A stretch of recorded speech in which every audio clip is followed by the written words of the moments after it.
Resulting molarity क्या होगा, तो फर्स्ट सॉल्यूशन की molarity into volume plus second solution की molarity volume plus third solution की molarity volume is equal to होता है mr और सभी सॉल्यूशन का वॉल्यूम का सम।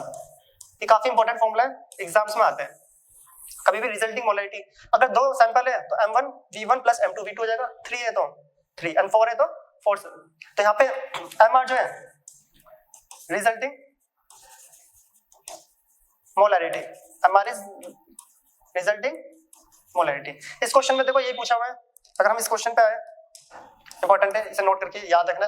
इस क्वेश्चन में बोला था कि 20 ml of 0.5 solution of HCl is mixed with, देखो गिवन क्या क्या है, हमें HCl जिसका वॉल्यूम दे रखा है 20 ml and molarity 0.5 m, second volume is 30 ml and m2 is equal to 0.3 m।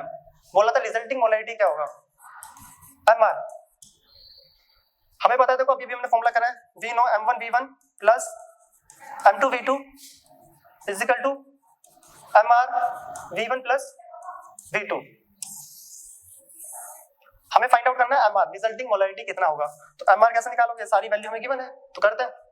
m1 कितना है देख लो, m1 है 0.5, v1 is 20 plus m2 0.3, v2 30 equal to mr v1 plus v2 दोनों वॉल्यूम का सम 20 प्लस 30। तो यहाँ पे दो कंपोनेंट्स थे इसलिए m1 v1 m2 v2 three components के लिए ये हो जाएगा एंड 4 के लिए आप लिख ही लोगे खुद।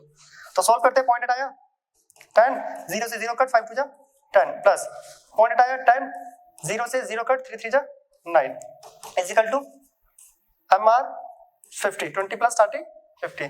रिजल्टिंग मोलैरिटी 10 और 9 19 अपॉन 50। तो 5 के टेबल से 19 को अगर मैं कट करूं 5 3 जा 15, 4 5 8 जा 14, नीचे आया 10, देन आंसर इज 0.38 m।